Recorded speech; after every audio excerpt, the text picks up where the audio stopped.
Okay, right, this one's going to be a very interesting one. It's a strange one. We've never done one of these before.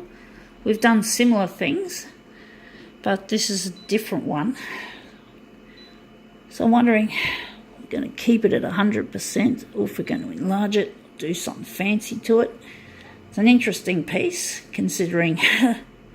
So I'm wondering, we're just going to darken that. We're just going to do our usual shit. Oh, fuck you, Konica Minolta. I don't want glossy. You see, this panel, this user interface is shit. This is too easy to move. It's just a distraction.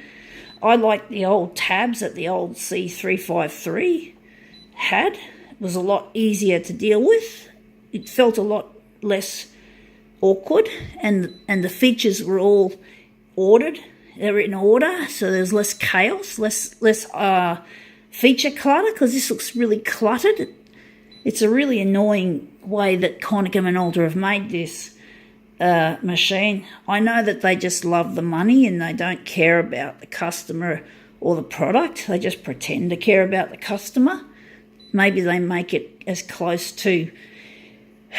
They try to see how much they can get away with stupidity in design. And I think, yeah, they've made it really stupid. You'll find another feature of this machine really stupid once we actually start making a copy. But the Konica Minolta are just money fuckers.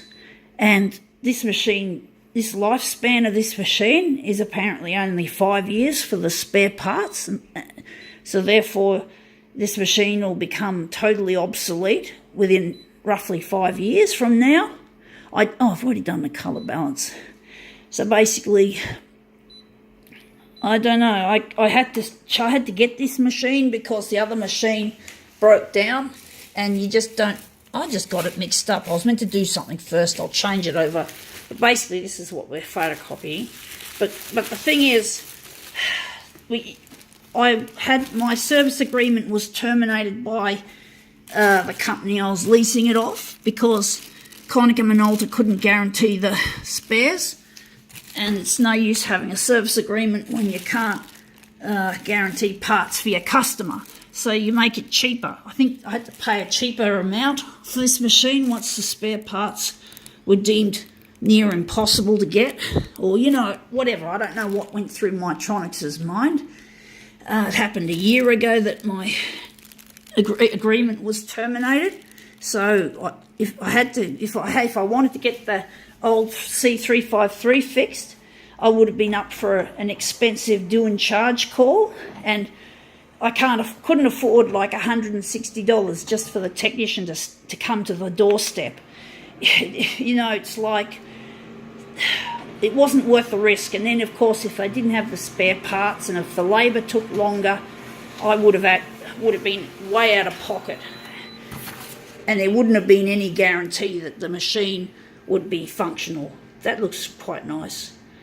So basically, I had to make the decision to take out a bank loan, which is not something I take lightly. It's not something that you do on a whim. But I had to do it because I needed a working machine. It's not Mytronics' fault. It's Konica Minolta. The blame lays fairly and squarely in Konica Minolta's lap. But it's so annoying having to replace a machine every 5 years. Fortunately, my C353 lasted me more than 4 years, even though it was a refurbished machine. But I figured it wasn't worth getting a refurbished machine because it wouldn't have cost much less than getting this loan or something. So basically, I had to get the loan, and I'm glad I did because now I've got a working machine. But basically, I always thought photocopiers should last like at least 10 years, not 5 years. It's really ridiculous. I think they used to last 10 or more years and they were more reliable, if I'm correct. And now they've just become a throwaway commodity, which really upsets me to a certain extent. It pisses me off. But, you know, the photocopier industry is a revenue-driven industry, like anything, and that's what they do. So Konica Minolta are probably laughing at me behind their fucking doors. Well, not literally. I don't think they know what I'm going through. I don't think, unless they've seen my YouTube channel of late and me complaining about the fuck up of Konica Minolta and stupidities that they get away with. But it's not good for the planet. So what happens to my old C353? What will Konica Minolta do with it? Will they dispose of it in landfill? Will they throw it in a high-temperature incinerator? Both undesirable outcomes, especially the landfill. But incineration isn't good either. But basically, the best way to deal with this kind of waste is to recycle it.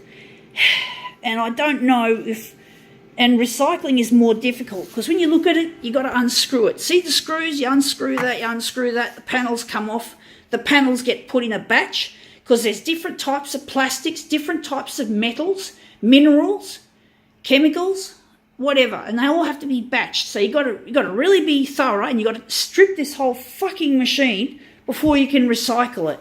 And that takes a lot of time and, of course, a lot of money. So my guess is this probably ends up, chances are, because most e-waste does not get recycled, alas, it probably ends up in a high-temperature incinerator, or it ends up in landfill in some third world country. Fuck that. I'm not happy with that, but what can I fucking do at the moment? I've got no fucking control over the fucking industry.